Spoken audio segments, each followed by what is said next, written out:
Assalamualaikum warahmatullahi wabarakatuh. Perkenalkan nama saya Irmawati N dengan NIM 21001501046.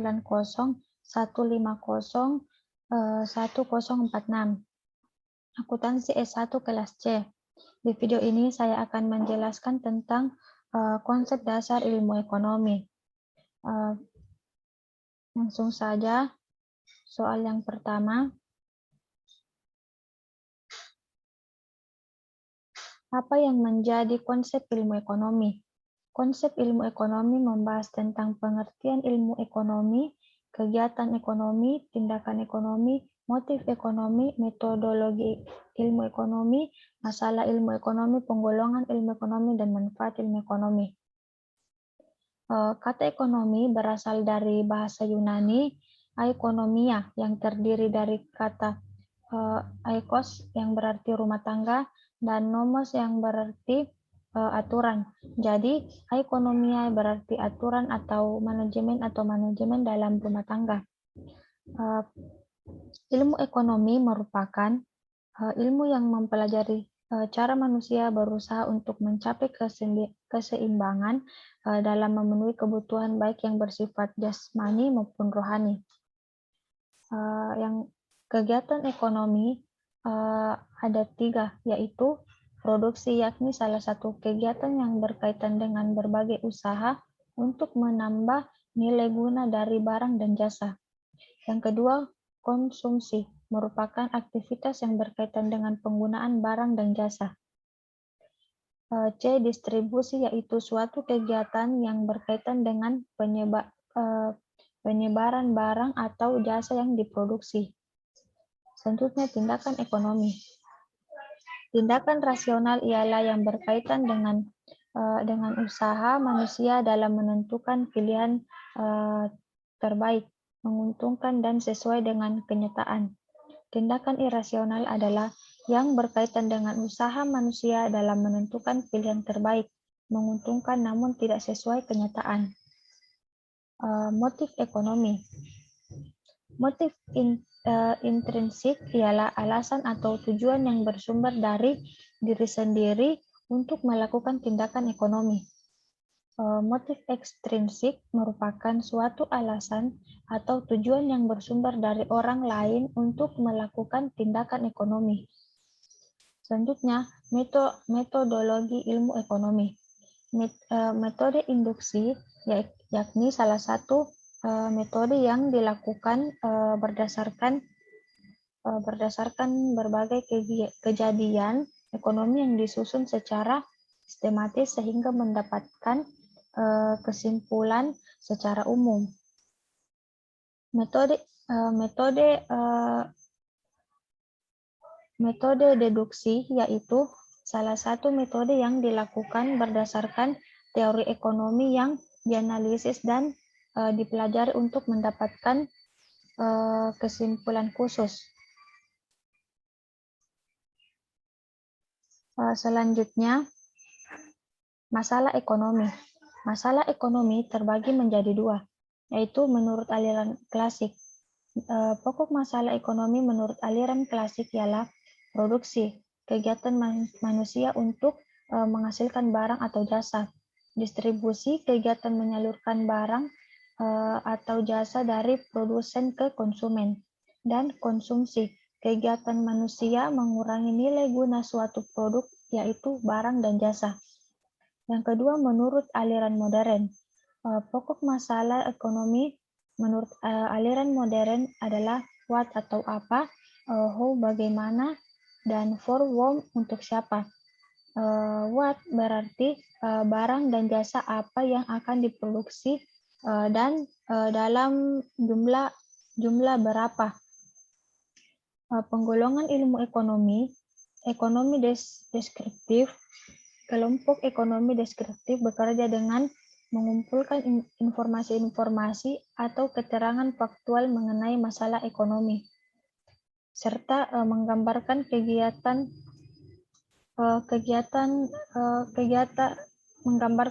keadaan perekonomian yang sebenarnya terjadi di masyarakat.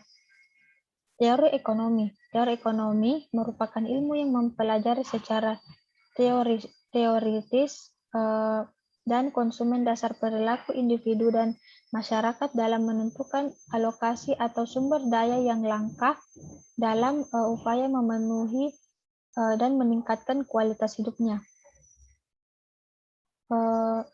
Ekonomi terapan artinya ilmu ekonomi yang mengkaji ekonomi teori untuk diterapkan dalam kehidupan nyata di mana bersifat praktis dan dapat diterapkan di berbagai bidang.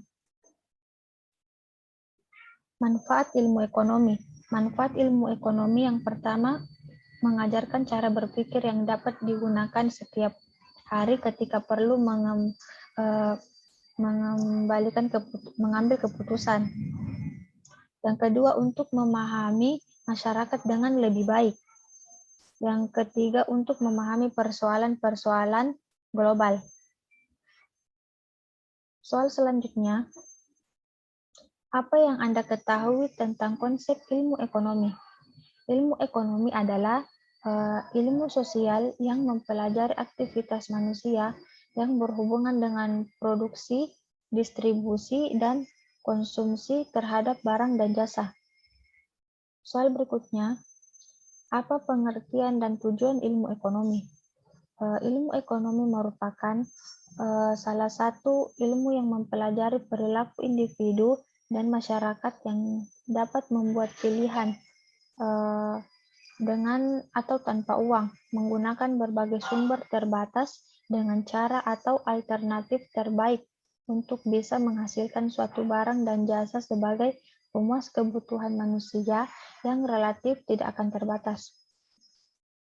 Tujuan ilmu ekonomi yang pertama dapat menjadi acuan dalam mengembalikan keputusan. Yang kedua, membantu pelaku ekonomi untuk menganalisis pola perilaku konsumtif masyarakat. Memberikan pengertian tentang potensi dan keterbatasan suatu kebijakan ekonomi. Yang keempat, menumbuhkan kepekaan tentang ekonomi global terhadap masyarakat. Soal berikutnya, bagaimana pembagian ilmu ekonomi menurut teorinya? Pembagian ilmu ekonomi terbagi menjadi dua. Yang pertama, teori makro. Teori makro adalah cabang ilmu ekonomi yang mempelajari secara lebih menyeluruh agregat, seperti halnya dengan jumlah uang yang beredar, pendapatan nasional, inflasi, dan pertumbuhan ekonomi.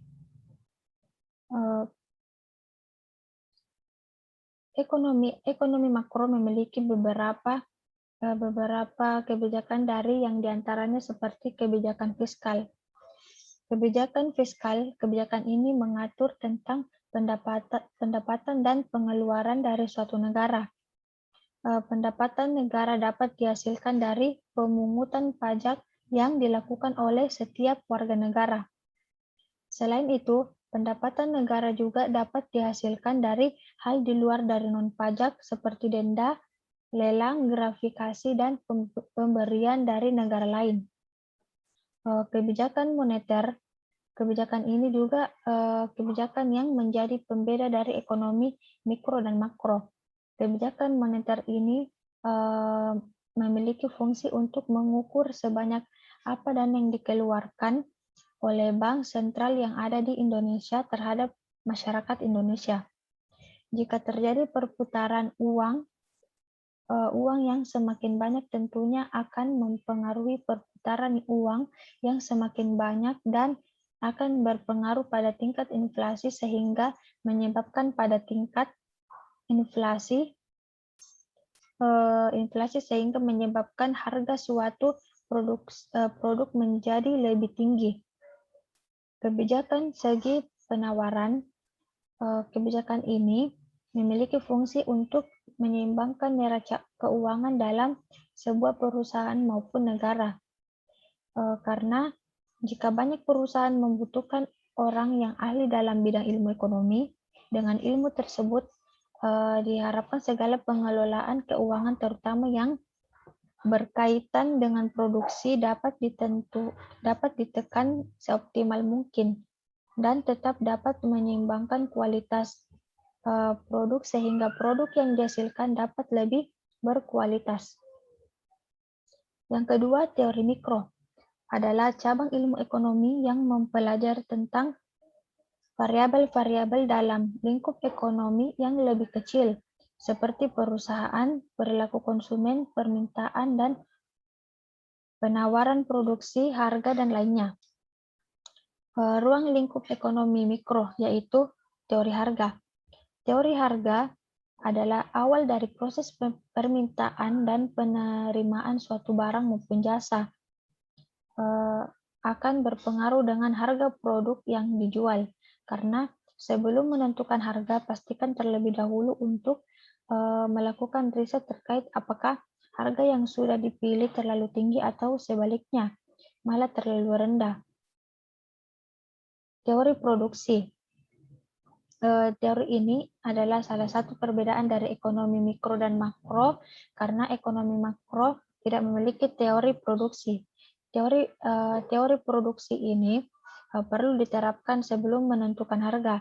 Hal ini agar sesuai antara pendapatan, pengeluaran, dan persentase laba yang harusnya didapat. Teori distribusi.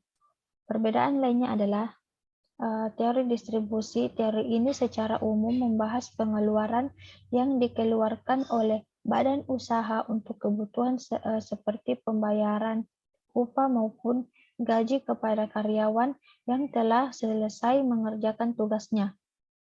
Lalu pembagian hasil dengan partner bisnis hingga kebutuhan lainnya yang memiliki tujuan untuk memajukan usaha. Kedua ini memiliki peran penting untuk mengukur dan menganalisis tingkat pertumbuhan dari ekonomi lingkup kecil maupun yang lebih luas. Baik ekonomi mikro dan maupun makro memiliki keterkaitan satu sama lain. Namun dari keterkaitan yang memiliki itu, keduanya tetap memiliki perbedaan yang perlu kamu ketahui. Soal selanjutnya, menurut Anda, jika harga kebutuhan pokok pada saat menjelang Lebaran naik, apakah bisa dikatakan langka? Menurut saya tidak, karena menjelang hari raya banyak kebutuhan yang harus dipenuhi. Dengan itu, sesuai hukum permintaan dan penawaran, di mana jika permintaan meningkat, maka harga barang juga meningkat. Oleh sebab itu, biasanya untuk mengendalikan kenaikan hanya pada saat menjelang hari raya, pemerintah akan memastikan pasokan barang kebutuhan masyarakat terpenuhi. Soal selanjutnya, mengapa pada saat hari raya keagamaan harga barang-barang kebutuhan pokok naik? Jika permintaan meningkat, maka harga barang meningkat. Jadi, pada saat menjelang hari raya, banyak barang mengalami kenaikan harga. Oleh karena itu, tingkat permintaan yang meningkat mengakibatkan harga juga ikut meningkat, sehingga permintaan barang kebutuhan pokok untuk perayaan hari raya juga meningkat. Sekian dan terima kasih dari video dari saya. Kurang lebihnya mohon dimaafkan. Wassalamualaikum warahmatullahi wabarakatuh.